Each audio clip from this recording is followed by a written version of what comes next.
It is a scenario that's hard to believe. An Auburn man tries to cash a check at his own bank and winds up in jail. And the King 5 investigators have learned the check in question was issued by the very bank that claimed it was a forgery. Linda Byron exposes a series of bank errors that left a new homeowner reeling.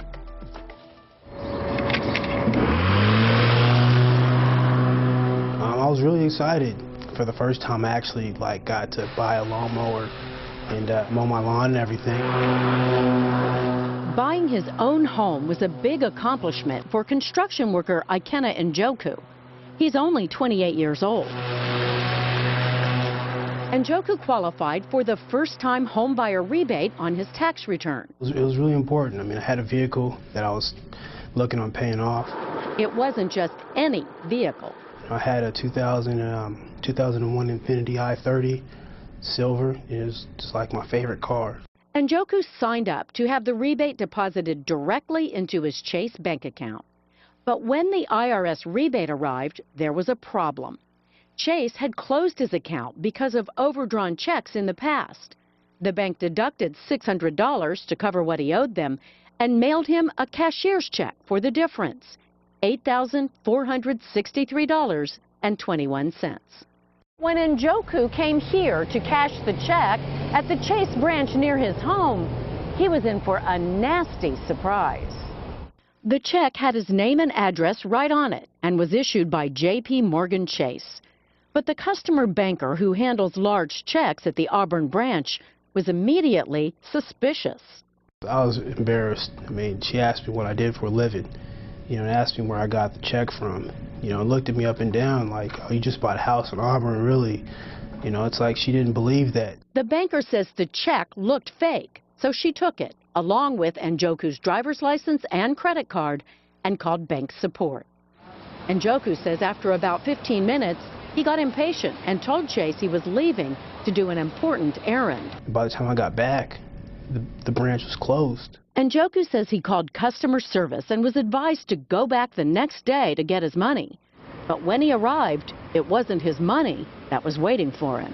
Hey, they just threw me in jail. They called the police and said, this guy has a fraudulent check.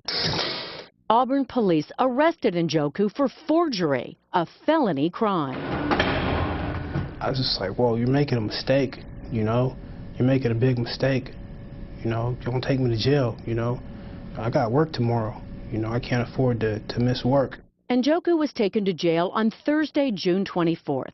The next day, Chase realized its mistake. So they called and left Auburn police a voice message. But no one heard it. Njoku stayed in jail for the entire weekend. Finally, on Monday, he was released. We weren't involved until that next morning. Police Commander Dave Colglazer says Chase could have done a lot more to let them know they'd locked up an innocent man. We do have a main line that comes to our front office, and so there are ways to contact people 24/7 at a police department. For Njoku, going to jail for 5 days meant a lot more than just losing his freedom. And I was just stressed out, just trying to figure out what's going on with my vehicle. I love my vehicle. Njoku's car was towed from the bank parking lot and his check seized as evidence.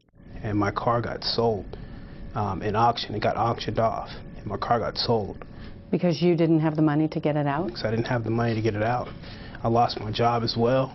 After all of that, Njoku says he never heard a word from Chase. They haven't even sent me a letter or apologized. It's been a year we've been trying to contact these guys. Finally, a Seattle attorney offered to help. Last week, Felix Luna sent Chase a scathing letter.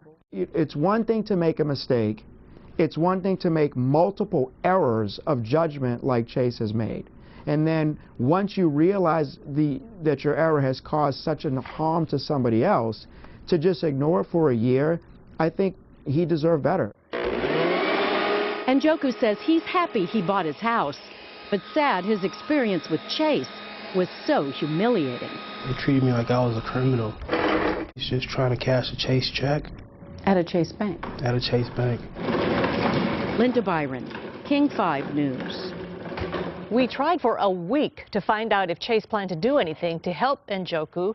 Just hours before our story aired, a Chase lawyer finally made contact with Njoku's attorney. He says Chase is reviewing the case and will have some answers in a few days.